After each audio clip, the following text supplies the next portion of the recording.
আসসালামু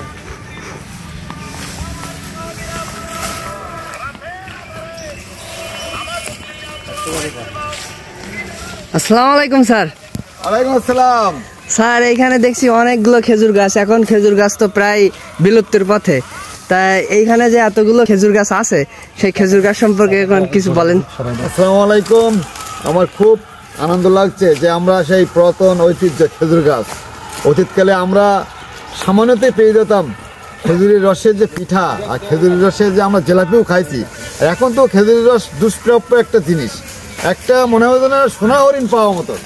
সেইটাকে আমরা আবারও পুনর্জাগ্রত করার জন্য এই প্রকল্প হাতে নিয়েছি। আর যশোরের পাশেই যখন আমাদের বাড়ি, যশোর তো খেজুর গুড়ির জন্য বিখ্যাত, তাই সেইটাই আমরা আবারও জাগ্রত করার জন্য এই আমাদের এই প্রকল্প। ভাই এখানে কয়টা ছোট করে শুরু করা হয়েছে, আমরা আশা করছি আগামীতে আরও বড় করা হবে। এবছর ছোট বড় দিয়ে প্রায় 10-15টা মতন গাছ এখান থেকে ওঠানো হবে। এই খেজুরের রস সংগ্রহ করা হবে। এই খেজুরের রস আমরা বাইরেও নিয়ে যাব, বিক্রি করব এবং আমাদের নিজের চাহিদা পূরণ হবে। খেজুরের রস এবং গুড়ের প্রচুর চাহিদা আমাদের এলাকায়, এই জন্য ছোটো করে আমরা এই প্রজেক্টটা এখানে শুরু করেছি। এখানে অনেকগুলো খেজুর গাছ আছে, সারা বাগান জুড়ে অনেকগুলো খেজুর গাছ আছে। আর এই যে বাগানগুলো কি পরিচর্যা করা হচ্ছে, আরো খেজুর গাছকে এখানে লাগানো হবে? এখানে ভবিষ্যৎ পরিকল্পনা আছে এবং এখানে লাগানো হয়েছে আরো ছোট ছোট। এখানে এই যে ছোট ছোট গাছ আছে, এখানে অনেকগুলো গাছ রয়েছে, এগুলো নার্সিং করা হচ্ছে। রয়েছে এই যে এখানে এটা সুন্দর করে গোড়া সাফ করে দাও। খেজুর গাছের পরিচর্যা চলছে। এই খেজুর গাছ ভবিষ্যতে আমাদেরকে এবং রস দেবে,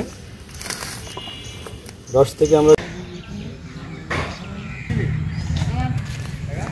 যে আমাদের অনেকগুলো প্রজেক্টে এই খেজুর গাছ লাগানো হচ্ছে। এই যে এখানে খেজুর গাছ রয়েছে, পরিচর্যা চলছে এবং এই অন্য অন্য ফল গাছের পাশাপাশি এই খেজুর গাছও কিন্তু আমাদের একটা প্রকল্পের ভিতরে রয়েছে। এগুলো পরিচর্যা করা হচ্ছে এবং এটা ভবিষ্যতে বড় করে এটা বড় ধরনের খেজুরের বাগান তৈরি করার একটা পরিকল্পনা রয়েছে। যেহেতু খেজুরের রস এবং খেজুরের গুড়ের প্রচুর পরিমাণে চাহিদা রয়েছে আমাদের এলাকায়। আর গাছটা বিলুপ্তির পথে এখন, এখন আর পরিচর্যা করে না, কেউ চাষ করে না। এই পুরো এরিয়াটাই খেজুর গাছ লাগানো হবে।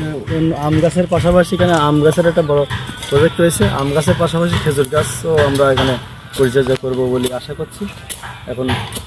এখন খেজুর গাছ লাগানোর জন্য এগুলো পরিষ্কার করা হচ্ছে। খেজুর গাছ লাগানোর জন্য করা হয়েছে। আমরা এখানে সব খেজুর গাছ লাগাই।